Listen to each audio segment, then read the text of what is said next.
যুদ্ধ, হত্যা, যজ্ঞ, মারণাস্ত্র তৈরি হচ্ছে।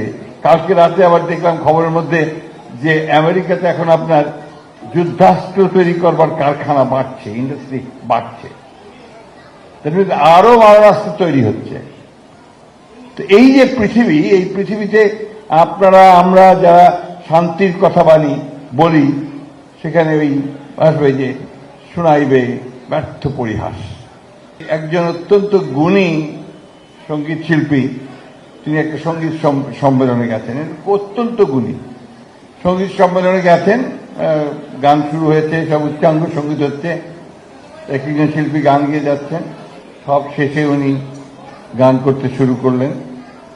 গান করলেন একেবারে সমস্ত কিছু ঢেলে দিয়ে, সমস্ত হৃদয়ের যত কিছু আপনার সৌন্দর্য আছে সব দিয়ে গান শুরু করলেন। চোখ বন্ধ করে গান গাইছিলেন, একসময় শেষ করলেন উচ্চাঙ্গ সঙ্গীত। চোখ খুলে দেখেন সামনে কেউ নেই, মাত্র একজন বসে আছে।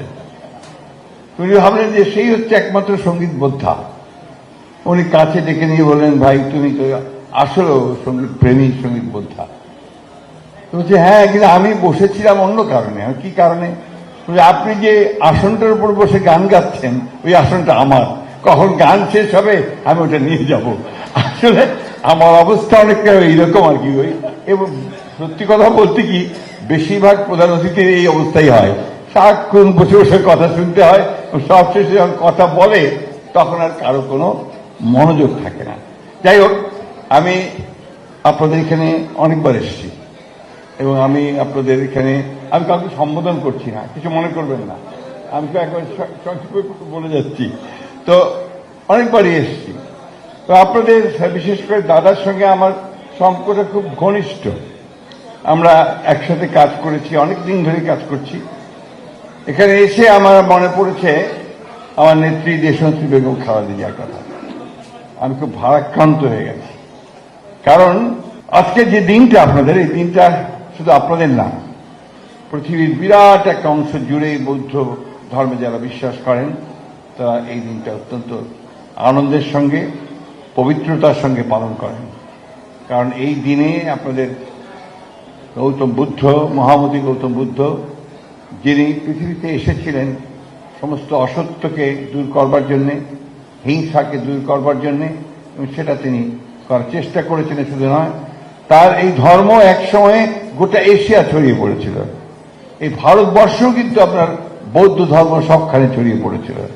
এই যে আজকে আপনারা বৌদ্ধ ধর্মে যারা জন্মগতভাবে আছেন, আপনারা কিন্তু সেই তখন থেকেই আছেন।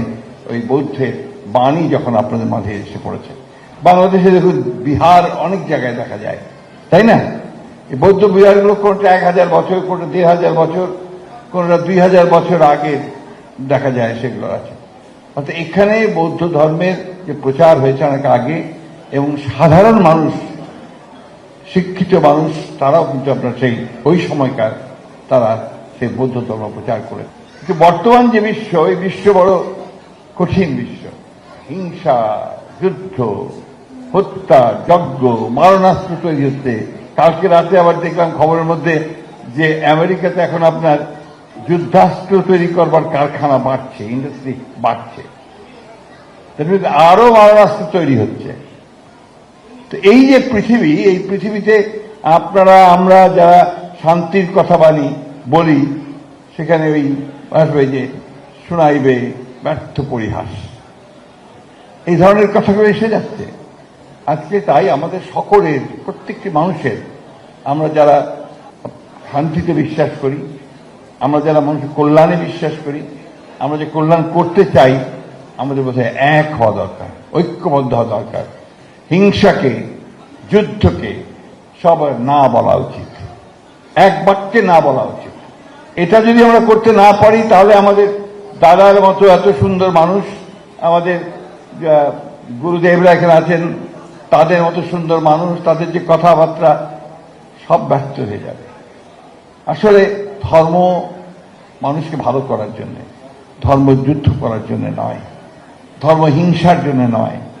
এই বিষয়গুলো আমাদের সকলে উপলব্ধি করতে হবে। এখন আমরা এটুকু কথা দিচ্ছি, আমার অত্যন্ত স্নেহভাজন নাহিদ সাহেব বলেছেন আমাদের দাদা আছেন, আমাদের মন্ত্রী, আমরা সবাই মিলে আপনাদের এই প্রতিষ্ঠানটিকে যেন আমরা আরো উন্নত করতে পারি, স্বয়ং স্বয়ং স্বয়ং যেন স্বয়ং সম্পূর্ণ করতে পারি এবং যে সমস্ত সমস্যাগুলো আছে সেগুলো যেন কাটিয়ে উঠতে পারি আমরা